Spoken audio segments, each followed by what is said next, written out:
Hey everybody, Home/Henry here, and in today's video we're going to be showcasing an incredibly powerful climbing team in the Ultra League Halloween Cup. Now this is not a team of my own creation, this team was created by a fellow streamer, Matt Beer. The team consists of a Tapu Fini lead, Shadow Scizor as the save switch, and Escavalier as the closer. Now Matt had a ton of success with the team, so I tried it out myself, and likewise, I had a ton of success with it as well. So without further ado, let's hop into the matches and check out this powerful climbing team in action in the Ultra League Halloween Cup. Hopping into the first match, picking up a great lead, Tapu Fini into Giratina Altered, let's go. This Giratina is running Shadow Claw, which does give them better play against Fini, but this is still not a good matchup for them.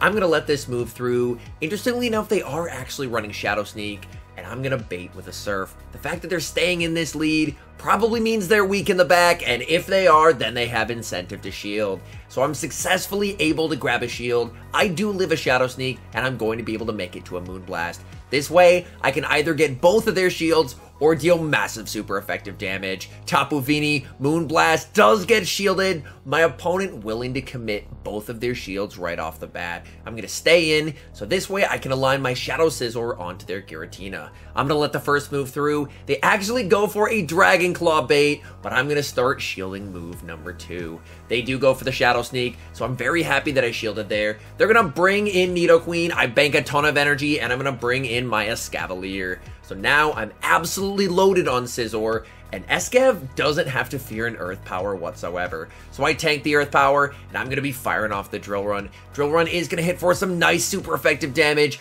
getting the Nidoqueen low. Nidoqueen is going to fire off a move. This should only be a Poison Fang, so I am going to be able to tank that no problem, and I'm going to try and commit to the farm down here. Opponent is able to survive on 1 HP and reach a last second Fang. That is going to take me out, and now it's all up to Shadow Scizor with a shield. We know they have the Giratina, which is below half health. What is that final Pokemon? And it is Drapion, and we just have so much energy here. Iron Head, able to land. I continue to farm. Opponent goes for the catch onto Giratina. I believe this is only enough for a Dragon Claw, so I'm going to let this through. It is just the Dragon Claw, and now I'm going to fire off the Night Slash. Night Slash will hit for super effective damage, taking out the Giratina. In comes the Drapion, and Shadow Scizor is just on an absolute rampage, taking out the Drapion and securing the win.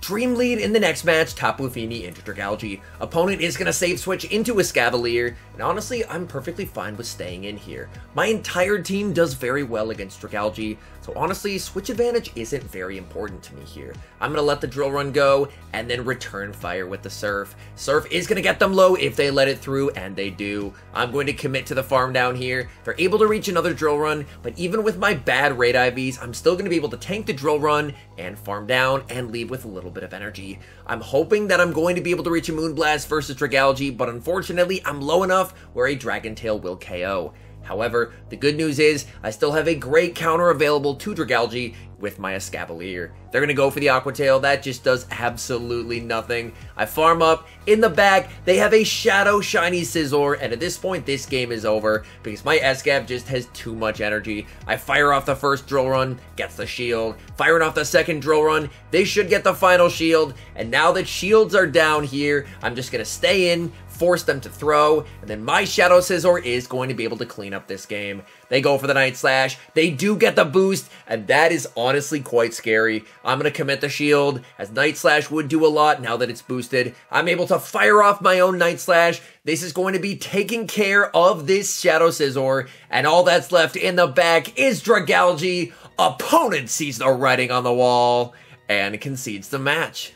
Hopping into the next match, leading Tapu Fini into Drapion. Tough lead, so I am going to be save switching into Shadow Scizor, and my opponent responds with a Giratina. Very nice to bait out the Giratina so my Escav doesn't have to see this. And Scizor, with an energy lead, can absolutely flip this matchup, especially after I get the boost. I'm going to let the first move through. It is the Shadow Sneak. I'm going to overfarm and then fire off the Night Slash. This way, I get shield advantage or switch advantage, and honestly, either one is fine by me. They're going to fire off a move. I'm perfectly fine with just taking my shield advantage here. I'm going to let this go and then bring in Tapu Fini to fully commit to the farm down. This way, I leave with energy on Fini and shield advantage, and that combination should be able to help me defeat this Drapion. I am able to get the farm down, in comes the Drapion, and I'm going straight for the Moonblast. I want big damage here if they let this through. Moonblast, able to land, I get the attack drop, in comes Escab, and it's Dragalge in the back. As I mentioned, Dragalge just has absolutely nowhere to run versus this team. Drill Run is able to land, and that is going to get the Dragalge low. Dragalge is going to fire off the Aqua Tail. First one, I don't have to shield. A second one would come close to KOing, so I'm just going to fire off the Drill Run. Drill Run, easily going to be enough to KO, as they're putting all their faith into the Drapion. I'm actually going to let this go, because, honestly, I can just water gun down here with my Tapu Fini. In comes Tapu Fini, Drapion farming up, and they're just gonna try and spam out a bunch of moves, but unfortunately the water guns are just going to be too oppressive. They get to a second move, I commit the shield, it's the Sludge Bomb, I farm down the Drapion, and secure the win. Tough leads continue in the next match, Tapu Fini into Skuntank. Same plan as with the Drapion lead, immediate save switch into Shadow Scizor. They are staying in this matchup, which clues me into the fact that they may be running Flamethrower. So I do need to start committing shields in this matchup. Unfortunately, just ends up being a crunch. I'm going to massively overfarm and then fire off the Night Slash, hoping to try and grab a shield. Opponent calls my bait, and they're already at another charge move. And just like that, I've used both of my shields. That is not great, but here's the thing about Shadow Scizor. It does so much damage that I'm able to farm down and leave with a ton of energy loaded. I'm going to fire off the Iron Head onto the Mandibuzz. That is going to really add up. I'm already at Iron Head number 2. This is going to be getting that Mandibuzz quite low. Mandibuzz lets it through. I'm going to switch and then make a catch onto my Escavalier. They went for the Aerial Ace, and that is perfectly fine by me because Escab is going to be able to tank it. I'm going to farm up and fire off the Drill Run just before they're able to reach their next move. If they want to get this damage off, which they do, they're forced to burn a shield.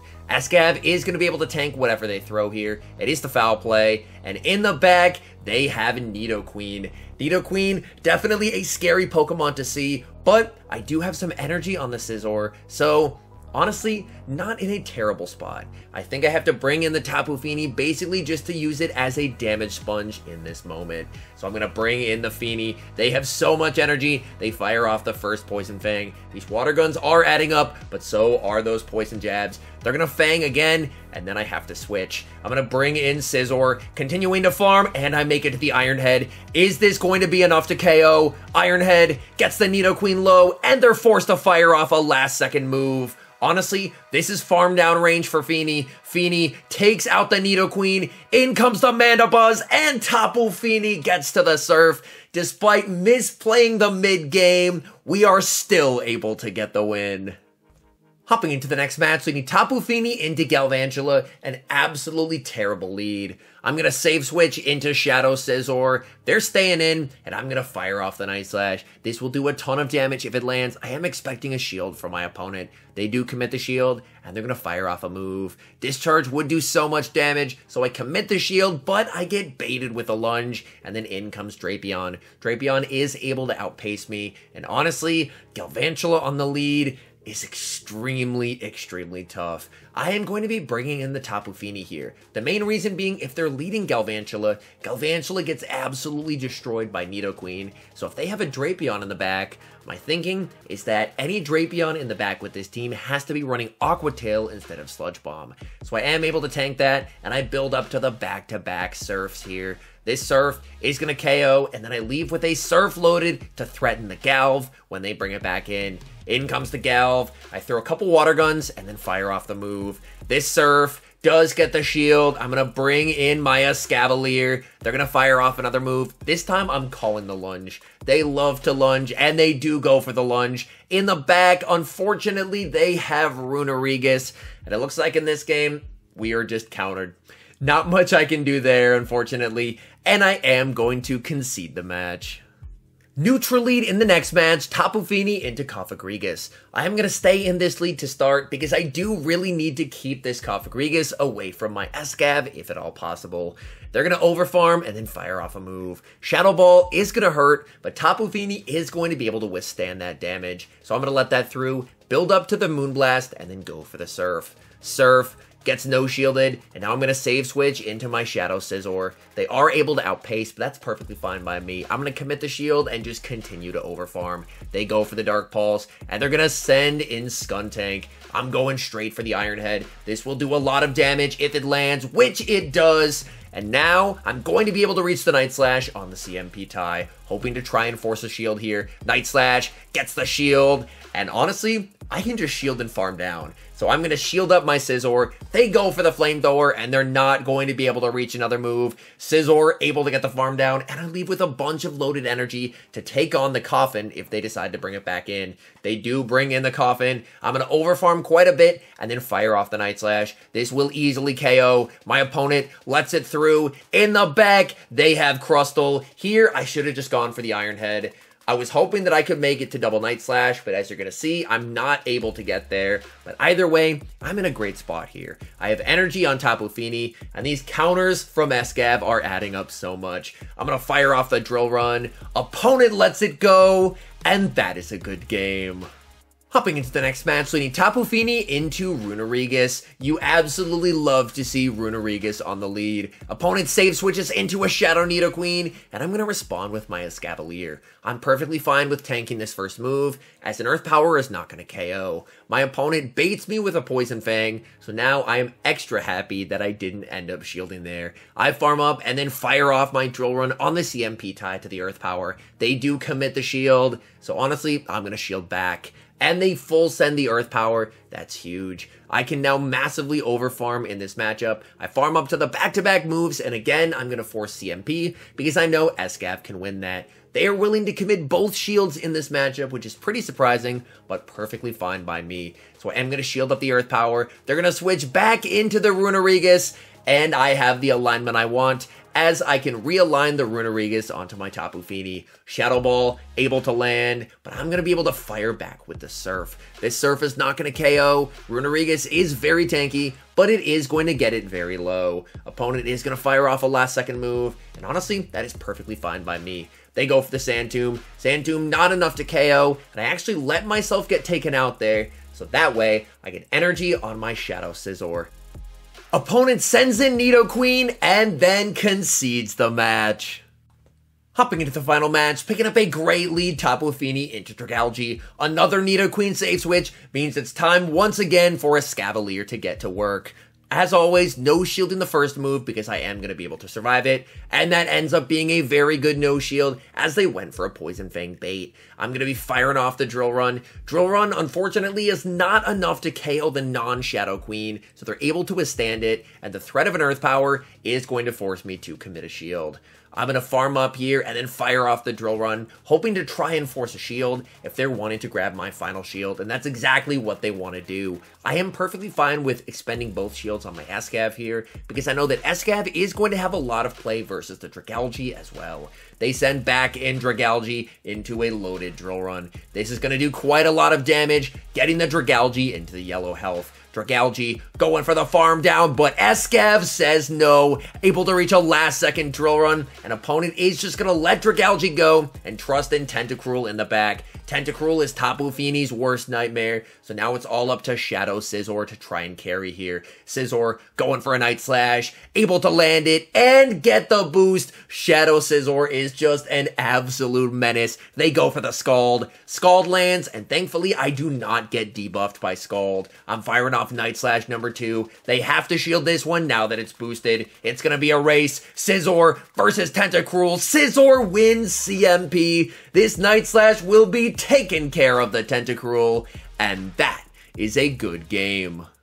All in all, if you're looking to make a legend push in the Ultra League Halloween Cup in these final few days of the Cup, this is a team I would absolutely recommend. I had a ton of success with it, and all 3 Pokemon just feel incredibly powerful in this current meta. Anyways, thank you guys so much for watching. If you're enjoying the content, make sure to leave a like and subscribe to the channel if you haven't. And a special thank you, as always, to our members here on YouTube. The support you guys provide is absolutely incredible. So thank you guys oh so very much. And until next time, I've been Home Slice Henry.